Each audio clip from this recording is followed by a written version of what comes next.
à tous. Nous sommes ici aujourd'hui pour un nouveau numéro des Expats avec des étudiants de Sciences Po qui sont partis en Amérique latine et qui vont nous raconter leur aventure de 3A. Donc nous sommes en présence de Marie, de Arnaud et de Aubry. Présentez-vous et présentez votre destination. Moi, je m'appelle Marie, donc je suis partie au Mexique pendant 8 mois, au total peut-être 9 mois. D'abord en stage à Oaxaca, dans le sud, puis après j'ai fait un semestre à l'ITESO à Guadalajara. Donc moi, je suis parti au Brésil au deuxième semestre, en université. J'étais à Sao Paulo, donc la capitale économique du pays, capitale aussi de tout ce qu'il y a au Brésil. Et j'ai fait 6 mois et demi, presque 7 mois, parce que j'ai prolongé sur les vacances d'été. Bonjour, moi c'est Aubry, j'ai un peu fait le backpack cette année, j'ai fait le Travelers. Je suis arrivé au Chili, ensuite je suis parti pour les vacances, je suis parti en Équateur un an à la fac, un semestre à la fac. Puis ensuite je suis allé en stage en Bolivie, j'ai fait un petit tour en Colombie, après j'ai fait un autre stage au Mexique, à la Ciudad de México. D'accord, donc toi tu as vraiment fait le panel quasi entier de tous les pays d'Amérique du Sud. C'est ça. Donc on en vient à la fameuse question, pourquoi cette destination? Pourquoi êtes-vous parti en Amérique latine pendant votre 3A? Ça paraît cliché si je dis pour parler espagnol, mais en vrai c'était un des critères. Au début je savais pas du tout où partir et je me suis dit bon, j'aimerais bien faire un stage, j'aimerais bien parler un peu plus espagnol parce que l'anglais ça va, je crois que je gère, et j'aimerais bien trouver un pays culturellement très différent. Donc j'ai cherché dans les brochures de stage qu'on nous offre à Sciences Po. J'ai trouvé un stage dans un festival de cinéma à Oaxaca du coup. Et je me suis dit pourquoi pas continuer l'année au Mexique, et j'ai postulé pour l'ITESO et j'ai été prise. Et du coup j'ai fait tout dans le même pays. Alors moi ça part de deux choses. D'abord, la chose la moins cool c'est que ça part d'un IELTS foiré. Voilà, il faut le dire. J'ai oublié de rendre une page, du coup voilà, l'IELTS en Y, pas d'IELTS. Et après, il y avait quand même une volonté aussi de sortir de ma bulle occidentale. C'est-à-dire de voir autre chose, un pays du tiers-monde, mais en même temps un pays comme le Brésil, qui est un pays du tiers-monde qui s'affirme de plus en plus comme un géant économique, un géant démographique, un géant politique, donc dans plusieurs domaines. Et du coup, l'université de Sao Paulo est une ville où je ne serais pas allé forcément à premier coup, parce qu'on pense au Brésil, on pense Rio, on pense les plages, le Corcovado, voilà. On pense pas à Sao Paulo, qui est pas forcément, je dirais, la ville la plus belle, ni la plus... Enfin, fun, c'est fun, mais c'est pas la carte postale du Brésil. Mais finalement, une ville qui représente, je pense, le Brésil dans tous ses excès, le pire et le meilleur, et qui, je pense, même une représentation de l'Amérique du Sud en général, parce que c'est 25 millions d'habitants. Donc, plus grande ville du continent, si on enlève l'Amérique centrale et Mexico. Et une ville, finalement, que j'ai appris à apprivoiser. Donc, pour quelqu'un qui venait d'un petit village de 17 000 habitants, voilà, grand changement. D'accord. Et toi, Aubry? Moi ça part d'un niveau d'anglais lamentable, pitoyable. Donc on est un peu sur le même...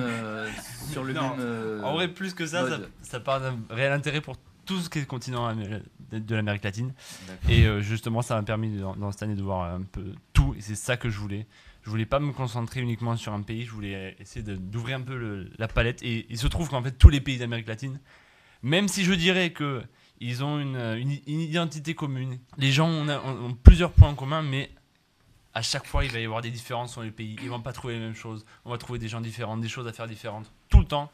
Et ça va vraiment la richesse de l'Amérique latine. C'est pour ça que c'est le meilleur continent pour partir en 3A et que je commence déjà à faire en propagande pour vous dire, allez-y, allez en Amérique latine. Cette diversité a l'air en effet très intéressante. D'ailleurs, il y a eu une diversité de langues en Amérique du Sud, et notamment toi qui as dû apprendre le portugais. Donc comment as-tu pu appréhender cette langue Voilà. Parce que déjà, en fait, il y a un point qui m'énerve un peu, c'est que dès qu'on dit Amérique latine, on pense à l'espagnol. Ce qu'il faut savoir, c'est qu'il y a plus de locuteurs. C'est encore une fois, si on enlève l'Amérique centrale et essentiellement le Mexique, il y a plus de gens qui parlent sur le continent sud-américain portugais. Sachant que le Mexique n'est pas l'Amérique centrale, mais l'Amérique du Nord, donc il faut aussi le dire, c'est important de souligner. Du coup, si on prend l'Amérique du Sud au sens qui commence en Colombie, il y a plus de gens qui parlent portugais qu'espagnol. D'accord. Parce que les Brésiliens sont 209 millions, avec une démographie galopante, et du coup, ils sont plus nombreux que les hispaniques. Et après, une langue sur laquelle j'avais beaucoup d'a priori négatifs, parce qu'en fait, on a en Europe l'image du portugais du Portugal, avec des gros clichés, sur un accent vraiment horrible. Il faut reconnaître que le portugais du Portugal, c'est pas beau, mais je dirais que c'est un peu comme l'espagnol d'Espagne, par rapport à l'espagnol d'Équateur. Bon, moi, j'aime bien l'espagnol d'Argentine, mais après, bon, je ne même pas. Et une langue, du coup, sur laquelle j'avais beaucoup d'a priori négatifs, et que j'ai appris à aimer, et qu'aujourd'hui... ça me manque. le portugais du Brésil. Parce que je l'ai appris, je suis arrivé, je parlais pas grand-chose. J'avais acheté la méthode Assimil, histoire de me donner bonne conscience. Et quand tu débarques de l'avion dans un pays comme ça, dans une ville qui est dévoreuse d'êtres humains, de tout, tu te retrouves face à ta réalité dans le taxi, là tu te dis, voilà, allez, c'est parti. Full portugais pendant 6 mois et demi, et c'est ce qui s'est passé. Full portugais à l'université, full portugais à la coloc, parce que j'avais des colocs brésiliens. Et ça m'a permis que quand je suis reparti, j'avais plus aucun problème de langue. Et même après, dans mon quotidien, au bout de 2 mois d'adaptation, ça allait quoi. Ça coulait pas de source, mais plus aucun problème dans mon quotidien. Et vous, comment avez-vous appréhendé l'espagnol, tout simplement? Moi, j'avais un niveau scolaire, on va dire. Et donc, ça allait en gros pour me déplacer, pour manger, les trucs vraiment basiques, ça allait. Sachant qu'au début, dans mon stage, comme j'étais souvent avec mon boss qui était un gros gringo et qui parlait que américain, j'ai eu un peu de mal. Et genre, vraiment, c'est venu en septembre où j'étais vraiment avec mon maître de stage qui lui était français et espagnol, donc il pouvait m'apprendre. Genre, j'avais des références, il me disait les trucs un peu genre espagnol du Mexique, du coup, vraiment. Et du coup, à la fin, je m'en sortais de mieux en mieux. Après, j'ai vu que mes colocs qui m'ont vachement aidé. Enfin, la règle dans la coloc était de parler espagnol, sachant que j'avais des colocs canadiens, italiennes, enfin, j'avais de tout vraiment. Et je suis revenue à l'ITESO, je me suis dit, vas-y, chaud, tu prends tous tes cours en espagnol, genre pas un seul en anglais. Et du coup, ça m'aidait vachement. En fait, tous les jours, je switchais entre les langues parce que j'avais mes cours en espagnol, j'avais mes potes avec qui je parlais en anglais, et j'avais ma famille avec qui je parlais en français, forcément. Et du coup, au final, j'avais les 3 tout le temps, et ça m'a vachement aidé pour ça. Non, l'espagnol, je maîtrisais relativement bien avant. Puis c'est assez simple, hein. C'est plus simple que l'espagnol d'Espagne. Ils parlent plus lentement, ils articulent plus, etc. Donc ça, il n'y a eu aucun côté de ce souci-là. Et même, j'ai même pu apprendre le portugais quand j'étais en Bolivie, qui est une langue magnifique. Et le portugais brésilien en plus, qui est encore plus beau que le portugais du Portugal. Donc ça, c'est vraiment un plus. Et au niveau de la langue, le seul conseil que je peux donner, c'est de ne pas parler anglais. Parce qu'à partir du moment où on parle anglais en Amérique latine... De toute façon, ils parlent pas anglais. Non seulement ils parlent pas anglais, mais les seuls qui parlent anglais, ils vont te prendre pour un pigeon. Et c'est vraiment ça, c'est très important. Ça peut faire mal au niveau de la facture après. À l'image du gringo en Amérique du Sud. Parce que même quand on est blanc, même dans des pays blancs, je pense à l'Argentine ou même au Brésil, non. Parce que dès qu'on parle anglais... Alors le français, ça leur plaît. Ouais. Mais l'anglais, t'as une affiche de gringo, tu passes pour un américain et le prix est multiplié par 2, 3. Ouais, je sais pas pourquoi, mais. Après, dans certains pays, c'est pas très grave que le prix soit multiplié par 2 ou 3. Mais... Ouais, mais sur le principe, quand tu te mets au niveau de vie locale, c'est très intéressant, ça montre aussi des différences avec ici. Donc, on en vient aux difficultés d'adaptation qui auraient pu être présentes pour vous. Donc, est-ce que vous en avez eu? Comment ça s'est passé, cette adaptation? Moi, surtout au début, parce que je me suis retrouvée à Oaxaca, qui est donc la ville capitale de l'état de Oaxaca, qui est le second le plus pauvre au Mexique. Donc moi, je suis arrivée, j'étais toute seule là-bas, sachant que je devais avoir une co-stagiaire qui, finalement, n'est jamais venue, n'est jamais restée. Plutôt, elle est partie au bout de 2 jours. Donc j'étais vraiment en mode solo dans le truc. Et en fait, moi, je cherchais un peu mes repères d'occidental, en mode chercher sur Internet pour savoir où manger ou des trucs comme ça. Ça marche pas du tout comme ça au Mexique. Enfin, surtout dans les... là où c'est plus pauvre, c'est-à-dire qu'à Guada, c'est pas pareil. T'as Uber Eats, t'as pas le même mode de fonctionnement, tu peux t'y retrouver. À Oaxaca, t'es obligé de... Enfin, en fait, le temps de comprendre qu'il faut sortir et aller voir les gens. Tu peux limite demander à quelqu'un dans la rue où se trouve ceci, où se trouve cela. Les gens, ils seront toujours prêts à t'aider. Limite, ils disent bonjour dans la rue. Ils sont vraiment adorables. Mais il faut vraiment se dire qu'il faut aller voir les autres et qu'il faut demander à ceux qui savent, parce qu'en fait, ça passe tout par le bouche à oreille. Et tu trouveras pas les repères de la façon dont tu les trouvais en France. Donc par exemple, il y a des supermarchés. La première fois que j'ai retrouvé un supermarché, j'étais en mode super, c'est génial. Mais en vrai, les petits marchés dans la rue, c'est le mieux. Déjà parce que tu peux rencontrer les gens, leur parler. Les prix sont moins chers forcément. Après, c'est des nouvelles manières de cuisiner aussi. Je me suis retrouvée dans une région où la gastronomie est quasiment équivalente à la gastronomie française en termes de diversité. Donc c'est-à-dire que tu peux pas traduire les noms des plats. C'est-à-dire que tu as des noms de plats. Faut que tu essayes, quoi. Donc tu peux pas te dire, t'as pas l'équivalent en français, tu peux pas le traduire, faut juste que tu essayes. Donc là, tu as cette adaptation aussi à faire. Donc trucs qui sont soit très bons, soit un peu spéciaux, soit tu vois, t'as un peu de tout. Mais en vrai, une fois que tu es adapté, genre ça te manque de ouf. Moi, j'ai pas eu de difficulté d'adaptation particulière. Parce qu'après, je pense que les cultures latines, c'est quelque chose que j'assimile assez rapidement. Donc du coup, en dehors de l'aspect linguistique, je me suis pas retrouvé en difficulté particulière. Les Brésiliens, j'ai bougé dans d'autres pays en Amérique du Sud, au Pérou, en Argentine. Et c'est pas parce que j'ai vécu au Brésil, mais je trouvais que c'était vraiment ceux qui étaient les plus ouverts, les moins prises de tête, les plus honnêtes même, je dirais. Au Pérou, par exemple, c'est beau, mais c'est un peu Disneyland. C'est un truc que j'ai pas retrouvé au Brésil, et pourtant même à Rio, qui est quand même une ville ultra touristique. Et bon, après, j'ai pas eu comme Marie les problèmes de supermarché et tout, parce que Sao Paulo, c'est une ville un peu à l'américaine qui parle portugais, quoi. Donc, du coup, sur ça, non. Et l'adaptation, ça s'est hyper bien passé. Même à l'université, c'est pas du tout comme chez nous. Enfin, je pense que c'est la même chose en général. Genre, les gens sont beaucoup plus ouverts, beaucoup plus identifiés, comme elle disait. Tout passe par l'oral. Aller demander quelque chose à quelqu'un dans la rue, ça va pas être un problème. Les gens vont être même heureux de te rendre service. Et ça, je l'ai constaté presque partout. Et même dans un endroit, par exemple au Brésil, où les blancs, c'est parfois compliqué d'être blanc, dans certaines régions, notamment dans le nord du Brésil, bah même là, les gens ont la volonté de te rendre service, de te faire plaisir, de t'aider, et sans attendre rien en retour. Et ça, c'est un point sur lequel on a des leçons à prendre, parce que c'est des gens ouverts même quand ils n'ont pas grand-chose. Aussi parce que tu parles leur langue, ça leur fait super plaisir, tu vois. Ils se disent, ça voilà, et puis un Français chez eux qui essaye de s'acclimater, bah ça leur ouvre leur cœur, et à partir de ce moment-là, tu développes des relations avec eux qui sont très honnêtes et très franches, bien loin des images qu'on a des fois sur le Brésil et sur l'Amérique du Sud en général. Après, bon, le Pérou, je dirais attention quand même. Et moi, difficulté d'adaptation, non, pas tellement. En Équateur, j'en ai pas eu. Colombie, Chili non plus. Mexique, j'étais à la Ciudad de México, donc c'est plus, c'est pareil, un peu plus occidentalisé, sauf quand on va dans les zones, en effet, un peu comme Oaxaca ou Chiapas, où là, c'est quand même plus difficile, parce que voilà, c'est un autre monde. Mais par contre, je voudrais souligner un point parce que vous avez la chance d'avoir des partenariats en Bolivie. Et il se trouve que j'ai passé 4 mois en Bolivie. Alors là, ça n'a rien à voir avec les autres pays d'Amérique latine. Mais alors, rien à voir. Raconte-nous ça. Hein. Et là, quand je suis arrivé en Bolivie, après un voyage catastrophique, je suis arrivé dans une île complètement inondée, où j'avais de l'eau jusqu'aux genoux avec mes valises. C'était horrible, c'était l'enfer. Il y a un peu comme rien. le Pérou ou pas? Non. C'est pas le Pérou est beaucoup plus développé. Ah, là, Ah ouais. En Bolivie, c'est une ville Santa Cruz de la Sierra où j'étais. Il y a 2 millions d'habitants. Il n'y a pas de système de bus. Il n'y a pas de système d'évacuation des eaux usées. C'est le gros bordel. C'est un des seuls pays où il n'y a pas de façade maritime, je crois. Exactement. Parce que les Chiliens nous l'ont volé. Je sais. Voilà. Il y a eu. C'est assez intéressant. C'est assez intéressant ce qu'il dit, parce que moi, quand je suis allé au Brésil, je suis allé en Argentine et j'ai clôturé par le Pérou. Et après avoir vu le Brésil, l'Argentine, je suis arrivé au Pérou et là j'avais l'impression que c'était bourbier. Et je me disais, ah ouais, mais en fait, le Brésil, si on compare à l'échelle européenne, c'est la Suisse, quoi. C'est-à-dire qu'au Brésil, même s'il y a des pauvres, dans l'ensemble, les choses marchent. Les aéroports sont conséquents, il y a des transports. Alors j'imagine que moi j'ai trouvé que le Pérou était vraiment bourbier. Ah, la Bolivie, enfin, je veux dire, Cusco, c'est la capitale culturelle du pays. L'aéroport, je veux dire, c'est un aérodrome, quoi.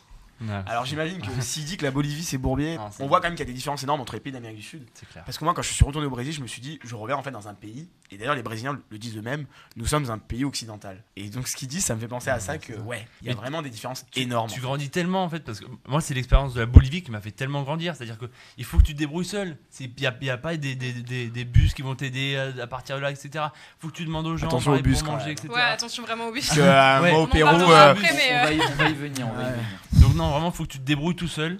Les Boliviens sont super gentils, mais ils sont absolument pas organisés. C'est le bordel, personne travaille. Il y a des jours de grève sans arrêt, ils sont sans arrêt en grève. Ils sont tout le temps dans la rue à manifester parce qu'il y a le président qui est là mais qui veut pas partir. Ça fait 10 ans qu'il est là, il a perdu le référendum mais il veut rester. Bref, il y a une partie qu'il veut, une partie qu'il veut pas. Enfin, et tout ça donc avec un pays quand même de 10 millions d'habitants qui est un des plus pauvres d'Amérique latine avec le Paraguay, où les gens ont un peu de mal à s'en sortir, ils ont pas tous un boulot. Et donc là, toi, t'es arrivé là-dedans, il n'y a pas de touristes, quasiment pas. Des gens qui viennent s'installer en Bolivie, nada, hein, vous allez être les seuls. Mais c'est justement ça qui est extraordinaire, parce que vous êtes immiscés dans la culture, et ça, c'est vraiment le must. Faut couper le cordon de toute façon. Ouais. On a un an pour couper le cordon, et c'est un peu le moment. Faut foncer, quoi. D'ailleurs, par rapport à la France avec laquelle vous avez pu couper le cordon, est-ce qu'il y a des choses qui vous ont marqué par rapport à la France des différences vraiment marquantes, à part celle de la Bolivie que tu viens de nous raconter? Par rapport à la France, une différence de mode de vie. Comme l'a beaucoup souligné Arnaud, je trouve le mode de vie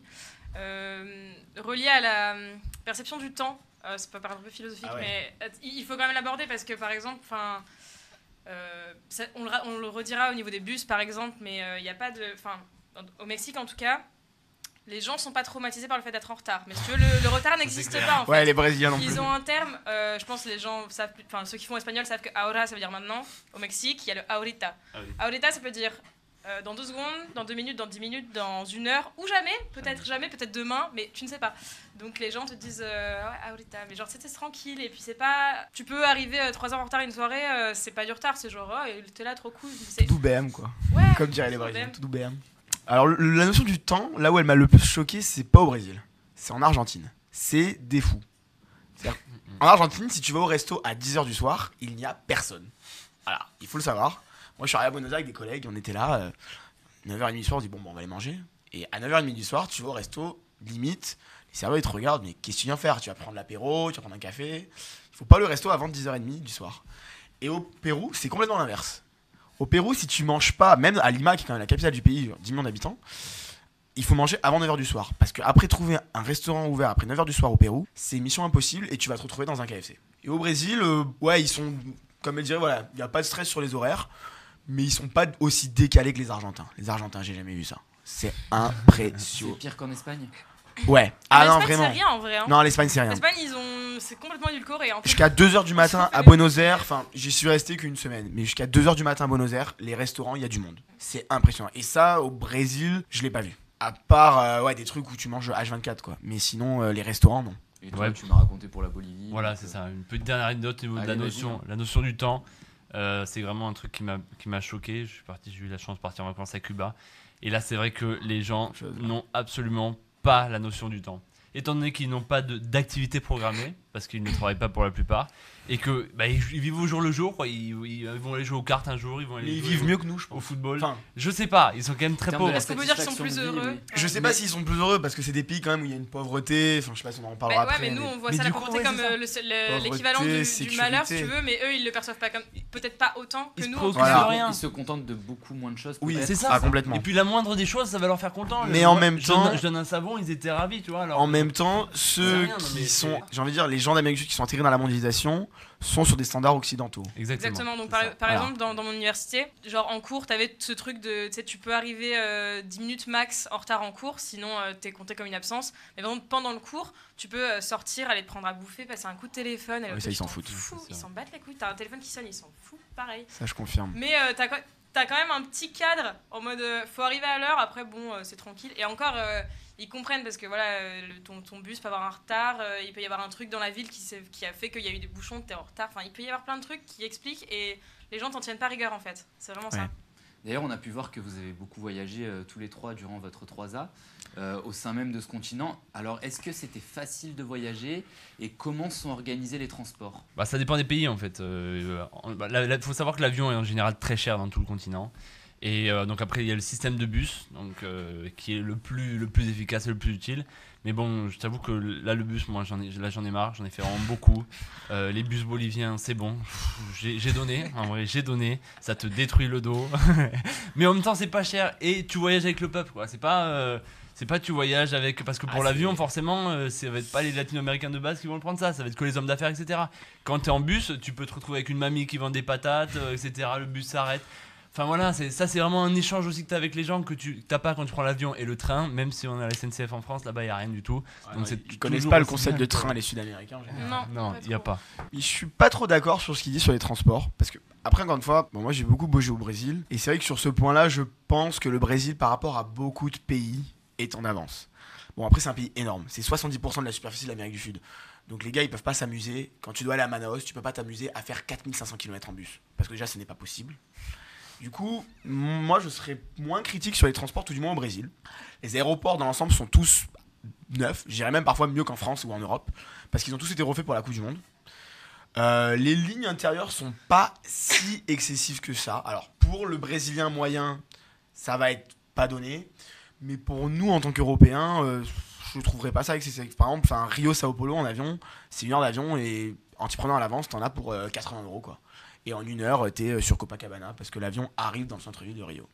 Donc moi, je serais moins critique sur les transports, même sur les bus au Brésil. J'ai pris des bus au Brésil. Alors bon, les routes, effectivement, c'est pas ça. J'avais loué une voiture aussi au Brésil, c'est pas ça. Les routes, c'est sûr que c'est pas ça. Et le code de la route, ça doit être un peu comme ci, comme ça. Mais disons qu'en fait, pour avoir conduit au Brésil, un des trucs qui est hyper perturbant, et je pense que c'est pire, parce qu'au Pérou et tout, j'ai pas conduit, mais j'imagine que c'est encore puissance 10 000. Au Brésil, c'est-à-dire que quand tu dois tourner à droite, par exemple, je sais pas, tu vas aller dans une ville, le panneau, ou même pour la sortie de la route, il est pas indiqué comme nous en France, tu sais, t'as 2000 mètres, sortie numéro tant, 1000 mètres, sortie numéro tant. Au Brésil, c'est au moment où t'es sur la sortie, tu tournes. Donc c'est génial parce que quand tu connais pas, toi t'arrives, tu vois, t'es à 90, boum, et là tu dois. Ça fait partie des surprises de la vie brésilienne. Mais leurs routes, elles sont pas de qualité folle, mais leur bus, ça passe. J'ai pas eu. Voilà. Au Pérou, encore une fois, c'est plus compliqué, ouais, parce que le pays, il monte et il descend. Mais je serais moins critique, voilà. Moi, sur les transports au Brésil, je serais moins critique. Si les gens s'attendent à trouver l'Amérique du Nord ou l'Europe, clairement, non. De toute façon, c'est pas le continent, c'est pas le but. Bien que le réseau de bus soit quand même beaucoup plus développé. Ouais, comme au Mexique. Ils ont des gares solides. D'ailleurs, au Mexique. Au Mexique, moi comme j'ai voyagé que dans le pays pendant toute l'année, j'ai pris un peu de tout. Au niveau de l'avion, on s'en sort, nous, pour vraiment pas cher. Et en fait, dans tous les modes de transport, tu peux te retrouver avec des gens du pays. C'est-à-dire qu'il y a souvent plein des offres. En fait, les Mexicains, ils sont un peu genre, ils voient l'offre sur la compagnie, ils disent ah vas-y, on part en vacances, tu vois. Donc en gros, ils sont là avec leur famille, ils viennent tous. Et après, t'as les bus. Et dans les bus, tu peux te retrouver pareil, comme il disait Aubry, avec la petite mamie qui a ses patates. Et tu peux aussi te retrouver dans les bus un peu plus stylés, où là, tu vas faire 10 heures de route. Et là, t'as quand même un confort. Mec, j'ai jamais vu ça en France, par contre. Tu vois, genre ton bus, tu le payes même au Pérou, le prix d'un Flixbus ici. Par contre, mais t'es dans un canapé, quoi. Genre littéralement. Et donc en fait, il y a un peu de tout. J'ai fait la location de voiture, ça s'est hyper bien passé, pareil. Bon, les routes, c'est pas. Ouais, mais c'est le continent qui veut ça, quoi. Tu sais, les petits dodanes pétés que t'as en France, un peu sur les petites routes, t'as un peu ça, mais sur toutes les grandes routes nationales au Mexique. Il n'y a pas d'autoroute. Et les Mexicains conduisent comme des tarés. C'est des genres d'autoroutes. Dans le Yucatan, il y a un genre de parcours autoroutier, si tu veux, vu que c'est très, très touristique. Mais sinon, après, en fait, ce que je soulignerais, c'est vraiment la facilité du transport, quoi. Genre, quand on était parti un peu en mode route dans le Chiapas, avec Clara qui est ma coloc maintenant et un autre, mon mec. Et donc, bref, on est parti. Et à un moment, on s'était trompé de route. Genre, vraiment, on pensait qu'on allait dans un sens, on allait complètement dans l'autre sens. Après, il a fallu qu'on retrouve un hôtel, qu'on reprenne la route. C'était hyper facile de trouver parce qu'il y a des bus qui partent de partout, en fait. Et tout le temps. Et donc, en plus, ils s'interpellent les uns les autres pour te faire le meilleur prix. C'est bien géré. On va tout chercher à où et tout. En vrai. Et t'as pas besoin de panneau. C'était juste, tu demandes aux gens, ils savent, tu vas là, tu prends le bus, tu montes, ça y est, c'est bon. D'ailleurs, par rapport au prix, comment vous avez géré le coût de la vie et comment il était là-bas? Quel était le niveau de prix en Amérique latine? J'allais dire du c'est bien. Je dis latine, donc voilà, le niveau de prix en Amérique latine. Bah après, ça dépend du pays. Hein. Ça dépend du pays. Chili. Comme vous avez un peu voyagé partout. Voilà, Chili, c'est très cher. Hein, on est d'accord, on est sur les prix, les standards européens. Équateur, on est pas loin. C'est un peu comme la Colombie, c'est moins cher. Mais ça reste quand même un coût assez élevé. Bolivie, ça coûte 3 fois rien. Je vais comme un roi là-bas. Je payais 90 € de loyer. J'avais une chambre de 30 mètres carrés. J'avais une salle de bain privée. Yes. Bon. C'est ça qu'on aimait. Et Mexique, c'est pas si cher que ça. Mexique, c'était le rêve. Vraiment. J'ai eu des écarts entre les deux. Sachant que en ce moment le taux il doit être à quoi, 23 Ouais, en ce moment le taux est pas très bon. À Oaxaca j'avais un loyer pour 150 € et vraiment c'était cher pour la ville. Enfin moi c'est ce que mes colocs m'ont dit, j'étais en mode putain ok. Et c'était vraiment une trop bonne coloc où pareil on avait la salle de bain, on avait la vue sur toute la ville en haut des montagnes, enfin c'était vraiment trop beau. À Guada un peu plus cher du coup, on était plus sur du 4000 pesos donc voire 5000 donc 250 €. Ce qui reste vraiment pas cher quand même. Surtout par rapport à Aix-en-Provence. Ouais, exactement. Et tu peux t'acheter un Arizona pour 10 pesos, ce qui fait 40 centimes, ça c'est délicieux. Pareil, Four Loko, c'est une boisson alcoolisée qui est là-bas, tu peux t'acheter pour pas cher. Tacos, c'est pareil, 10 pesos, 20 pesos. Hein, là, tu manges en plus au Mexique, tu manges bien. Ouais, tu manges trop, même trop. Et, tu prends un peu de kilos, mais bon. Le manque de tacos, il se fait quand même ressentir. C'est pas ce qu'il y a de plus light là. Et toi, au Brésil? Alors, par rapport à l'Europe, enfin à la France, je considérerais que c'est pas cher. Mais pour avoir voyagé dans d'autres pays d'Amérique du Sud, Pérou, enfin par rapport à l'Argentine et au Pérou, c'est cher. Mais en même temps, c'est parce que les Brésiliens sont plus riches que les Péruviens et les Argentins. Donc forcément, le coût de la vie est plus cher que dans ces deux pays-là. Mais tu peux te faire bien plaisir. Moi, si j'ai un conseil à donner aux gens qui veulent partir en 3 Amérique du Sud en général, c'est bosser. Faites-vous de l'argent sur des jobs comme ça. Et après, éclatez-vous une fois là-bas. Parce qu'on en a qu'une de 3A. Et là, vous êtes sur un continent où il y a des opportunités de dingue. Il faut pas passer à côté, quoi. Même si un avion, je sais pas, pour aller au Chute d'Iguassou, c'est 160 € depuis Sao Paulo aller-retour. Ben, cette année, calmez sur les soirées et mettez les 160 € pour aller à Iguassou. Parce que quand vous y êtes, ben, c'est dingue.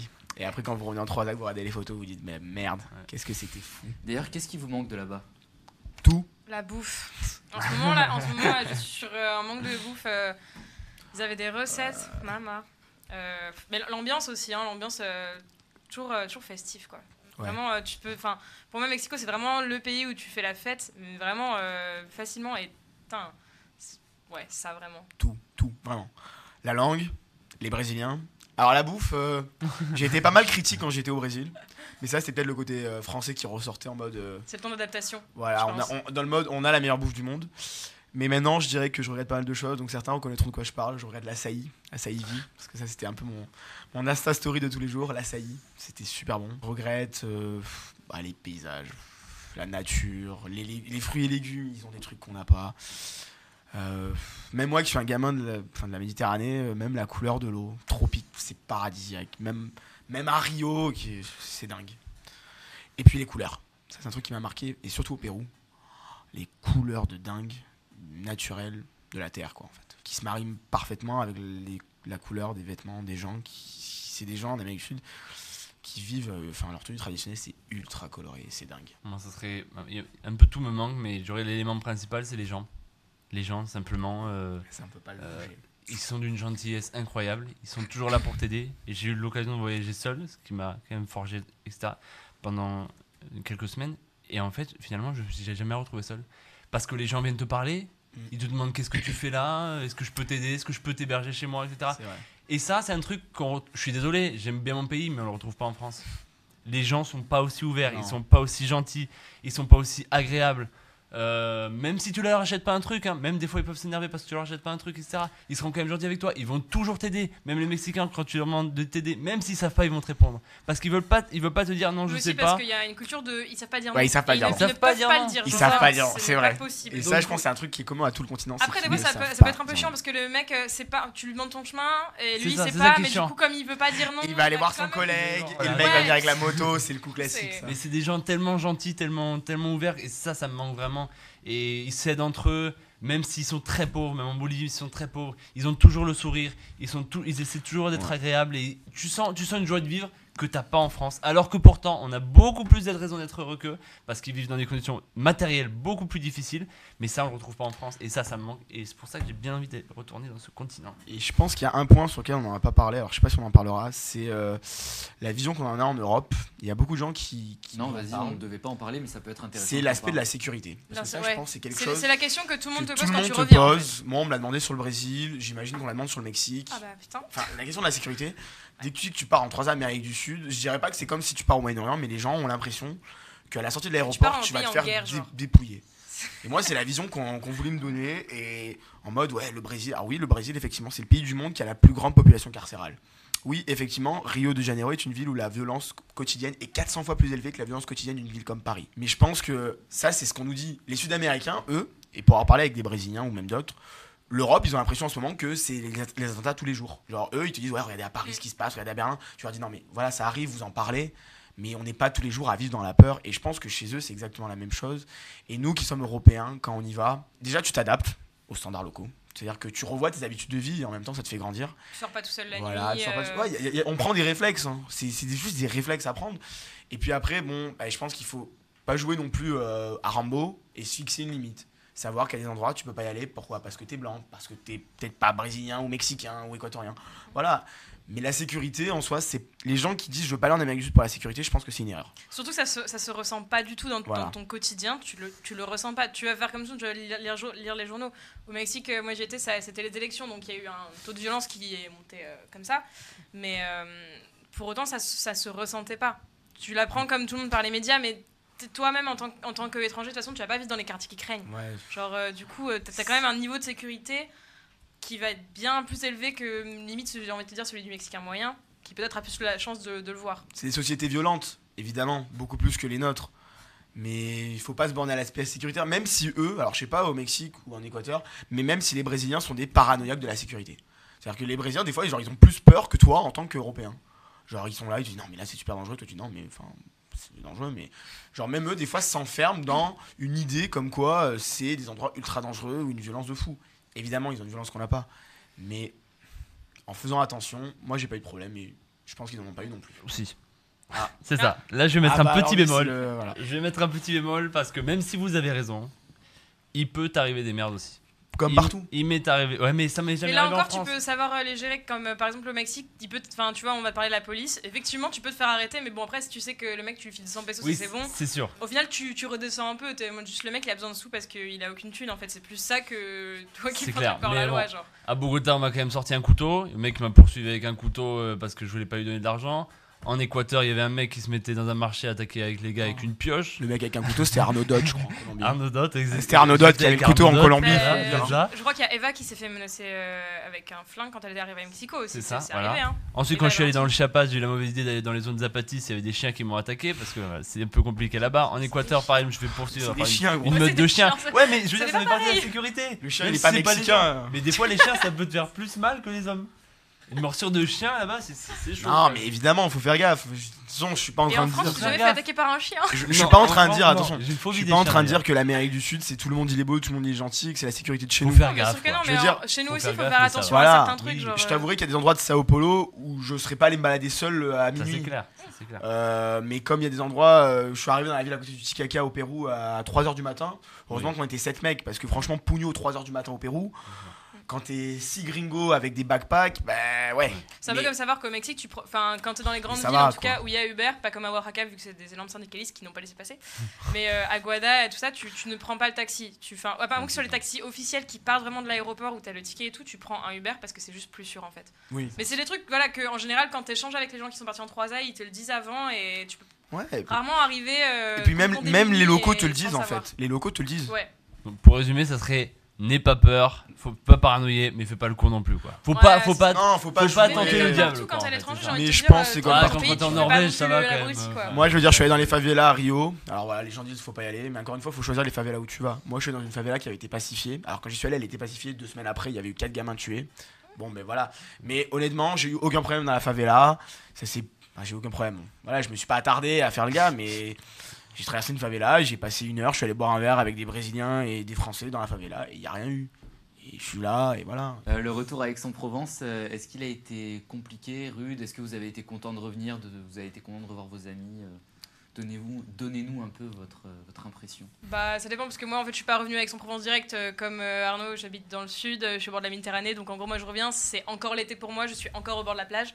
Donc en soi ça va, je revois tous mes potes qui habitent près de chez moi, donc en soi c'était plutôt tranquille quand même. Après Aix-en-Provence c'est encore pas pareil parce que tu retrouves l'ambiance Sciences Po, à laquelle qui t'étais plus vraiment habitué. Bon tu retrouves tes potes quand même donc c'est cool, mais tu retrouves aussi la 4A et ce genre de choses, donc c'est pas forcément fun. Le retour, oui, il est compliqué. Surtout sur un continent pareil. Mais bon, en fait, t'es tiraillé entre le fait que t'es heureux de rentrer dans ton pays, parce qu'on habite quand même un beau pays, faut le dire. T'es heureux de retrouver tes amis, t'es heureux de retrouver ta famille, la bouffe, ça, Ouais. pas de doute. Mais en même temps, au Brésil, enfin, bon, quelle que soit ta décision de 3A, t'as découvert des gens, parfois des étrangers avec qui t'es devenu ami. Moi, il y a des gens avec qui je suis parti au Pérou, c'était des Français qui étaient pas du tout dans le truc Sciences Po et tout, et aujourd'hui, c'est des amis, et voilà, j'ai passé des trucs de dingue avec eux. Et après, ouais, c'est compliqué parce qu'en plus, j'ai un de mes colocs qui n'aime ni le reggaeton ni la funk. Ouf. Ah, merde. C'était un peu compliqué. Pour donner une petite anecdote, quand je suis arrivé à l'aéroport, donc mi-juillet, j'avais un énorme chapeau mexicain qui faisait 2 mètres sur ma Yes. tête. Sur ta tête, C'est Sur bon ma tête, touriste. voilà. Et c'est donc cliché, j'arrive ça. devant le contrôle de douane et la femme me dit même pas bonjour, enlevez votre chapeau. Alors moi j'étais dégoulinant de sueur, j'ai des bagages ouais. partout, etc. Je dis c'est bon, bonjour, Ouais, bonjour, etc. Enfin bref, après ça va mieux, on s'habitue, mais c'est vrai que le début est difficile, est un peu difficile, c'est normal. très Déjà important. de revoir des gens, parce que ça t'a peut-être pas fait Aussi. toi, mais des gens qui sont grands. Moi j'ai eu ça parce que j'ai fait 2 fois, en gros j'ai fait en 2 fois à Mexique, mais à Oaxaca, c'est là où t'as les gens qui sont vraiment descendants des Mayas, donc ils sont très petits. Et je Ah, suis c'est vrai, arrivée ça. à l'aéroport de Paris et je voyais des mecs qui faisaient 1m80, j'étais en mode, mais non, Ouais. truc de fou. Mais c'est toujours mieux de revenir en été parce que c'est mieux quand même. Si tu reviens en juillet, août, tu Ouais. peux sortir à la plage, etc. Que si tu reviens en mai, il y a toujours un peu de froid, etc. Un peu de temps, c'est pas agréable. Si tu risques un peu de faire une dépression. Il faut rester le plus longtemps possible en 3A. Voilà. Pas empiéter sur le septembre non plus de ta 4A, mais vraiment rester le plus longtemps possible. Ça, c'est le conseil que je vous donne. Ouais, poussez jusqu'au bout. Ouais. Vraiment. Et pensez à un truc hyper important. Regardez quand finissent vos cours, quel que soit où vous allez, hein, à Amérique du Sud, Amérique du Nord. Et prenez-vous après un bon mois pour Voilà. vraiment Pour voyager. Moi, c'est ce que j'ai fait. J'ai passé 2 semaines Pérou, 1 semaine Argentine et 1 semaine encore de Brésil. Même si vous avez l'occasion des Fait fois de le durer, faire avec vos études, parce que pour la plupart, il y en a qui se trouvent avec 1 jour de cours, 2, 3, très peu. Ouais, c'est clair. Donc t'as le temps de te faire quand même des bons gros week-ends, Mais- mais si tu peux prendre des semaines en plus, c'est toujours Ouais, bien. C'est faut toujours prendre 1 mois avant, 1 mois après les cours, selon moi. Et est-ce qu'il y a une anecdote que vous aimeriez nous faire partager, une anecdote drôle ou intéressante bien. Allons-y, attaquons le sujet des bus Bah, donc. Vas-y. Allez. Je t'en Parce prie. que le système des bus au Mexique, et je crois que ça se retrouve un peu dans d'autres pays d'Amérique du Sud, et enfin, c'était un autre univers, hein, clairement. C'est-à-dire qu'il y a des arrêts de bus, mais l'arrêt de bus n'est pas l'arrêt de bus. C'est-à-dire que tu regardes où les gens s'arrêtent et tu attends que le bus passe. Tu ne sais pas à quelle heure, puisqu'il n'y a pas d'horaire à ces arrêts de bus. Donc tu peux demander aux gens éventuellement quelle ligne passe pour aller où. Bon, ce qui est bien, c'est comme ici qu'il y a une appli qui s'appelle Move It, sur laquelle tu peux trouver ton chemin. Mais même dans le bus, c'est un microcosme. Par exemple, les bus, ils sont bondés. Donc les gens montent par l'arrière. Et là, il y a une chaîne qui, tu sais, pour passer les 7 pesos que te coûte ton bus, les gens passent l'argent et puis repassent le ticket comme ça. Et c'est des trucs, en France, à la limite, tu le verrais pas. Genre, c'est des trucs, enfin, je sais pas, c'est des trucs de ouf. Là. Juste les gens, ils sont trop avenants, ils viennent te parler dans le bus et tout. T'as toujours des gens qui montent faire de la musique et tout. Enfin, je sais pas. C'est trop bien. Alors qu'en France, quand le bus est plein, tout le monde commence à râler. Ouais, tout le monde commence à se frapper limite en mode vas-y, poussez-vous. Non, là, c'est vraiment pas comme ça. Après, faut se méfier aussi parce que les chauffeurs peuvent aussi décider de changer de route en milieu de cette trajet. Ça peut être déconcertant de ne pas prendre la 258A au lieu de la 258. C'est pas le même trajet. Plein de petits trucs, mais bon, ça s'adapte. Hein. Moi, c'était une anecdote, quand j'étais en Bolivie, un truc improbable. J'étais à Potosí, dans une ville minière, donc j'étais en vacances, etc. Et j'arrive le soir un peu tard, je me balade dans la ville, etc. Et puis je me trouve une petite auberge de jeunesse, donc je réserve, etc. Je prends ma clé de ma chambre, je commence à passer dans le couloir de l'auberge de jeunesse, et là j'entends Aubry. Quoi ? Donc je continue mon chemin, je me dis il a dû appeler quelqu'un d'autre, etc. Et j'entends Aubry, et donc je me retourne, et là je vois Paul Cerdan. Improbable. Et donc là on se retrouve à Potosí, dans une bled paumée en Bolivie. J'ai retrouvé Paul Cerdan et Benjamin Moreau qui faisaient la pince.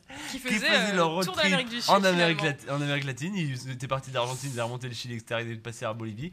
Et donc on s'est retrouvés, on prenait parti prendre un resto ensemble. On s'est retrouvés dans ce sacré village de Potosí, dans cette petite auberge de jeunesse où du coup on a passé toute la soirée et le lendemain ensemble. Et ça c'est vraiment incroyable parce que c'est un continent super grand, et le fait de retrouver un mec de Sciences Po en 3A alors que t'as aucune idée d'où il est, de le retrouver au même endroit, c'est juste un truc de ouf. Et moi, alors il y en a plein, mais bon, il y avait un truc, c'était en Amazonie, je failli faire une crise de nerfs. J'ai les plombs qui ont failli péter à cause des moustiques, clairement. J'ai vu le moment où j'allais repartir, j'allais dire à Jules qui était en Amazonie, je dis écoute, j'ai fait lui dire reste en Amazonie, moi je rentre à Sao Paulo parce que là j'en peux plus des moustiques. 4 jours sans se doucher, aller à manger des feuilles, voilà. Mais celle qui m'a le plus marqué, c'est la secte. Je me suis retrouvé dans une secte au Brésil. En fait, c'est pas vraiment une secte, ça s'appelle le Candomblé.